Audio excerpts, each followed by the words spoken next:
Thanks, Elijah. Nothing says summer like watermelon, ripe and ready to eat. And the good news is many Virginia farmers are growing them. And at this time of year, they're especially red and juicy. Come with us as we visit several watermelon farmers across southeastern Virginia and create our own watermelon trail. Our first stop on the watermelon trail takes us to Southampton County, where Chris Drake has been growing watermelons at his Sandy Point Farms for a quarter century. It's a big part of his farming business, and he's pleased with this year's growing season.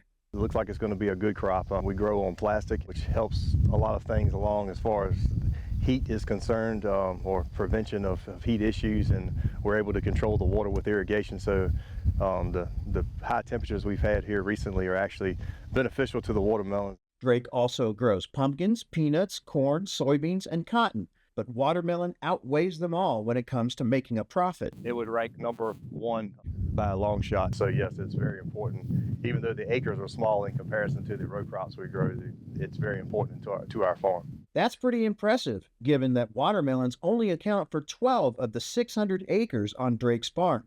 While they are a valuable crop per capita, getting them off the ground and into the crates and eventually to market is often the hardest part. It's very labor intensive, requires a lot of hand labor, and as you can imagine, finding sources of said labor can be very difficult. The physicality involved in harvesting watermelon is worth keeping in mind as we enjoy this delicious staple of summer. So many people think that tapping the watermelon is the best way to tell whether it's ripe, but farmers say that this ground spot, when it's yellowish green like this, is actually a far better indicator of whether or not you've got a fruit that's ready to enjoy. Drake says it takes 30 to 35 days to harvest a watermelon after pollination.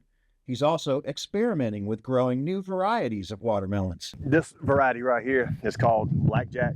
It's about a 13 or 14 pound watermelon. It's a seedless red flesh, as you can see. This is becoming very popular. So the genetics and the sugar content in watermelons has definitely increased. The breeders have done a good job with, adding sugar content and, just selecting for those traits. And these watermelons are, just superior to, stuff that you were able to get 10, 15 years ago. Our next stop on the watermelon trail is Old Tavern Farm in New Kent County, where John Bryant is also growing blackjack watermelons. Like many other Virginia farmers who grow seedless watermelons, Bryant uses a seeded watermelon to attract bees. It serves as a pollinator for the seedless watermelons. When we were setting up out here, I was happy to see several honeybees on these watermelons. Watermelons are also a good way to bring customers to his farm stand. And he finds that many who come for the watermelons also buy tomatoes, cucumbers, and many other offerings. We look forward to having watermelons. We promote them on social media. We put our signage up specifically for watermelons are here, because people will come for that watermelon specifically, and then hopefully while they're here, they're going to buy a few more things. So that's it's one of those excitement crops, I call it. Sometimes the demand for watermelons can be so high, Bryant can't grow enough watermelon on his own. So he gets more fruit from Luke Hallman in King William County, the final stop on our watermelon trail. In addition to watermelon, Hallman sells seedless oranges, red, yellow, and miniature watermelons, honeydew canary, and other specialty melons. There's very few crops you can actually specialize in and make a living off of.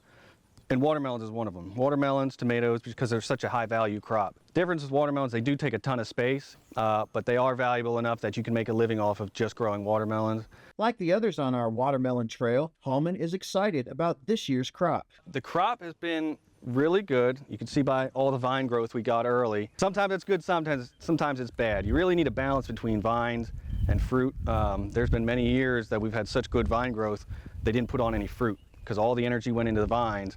They set a very poor crop.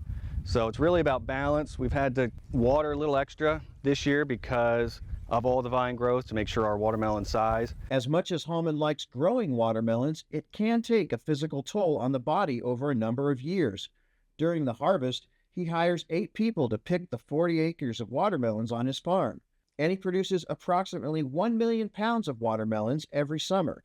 Our watermelon trail may be over, but you can definitely create your own.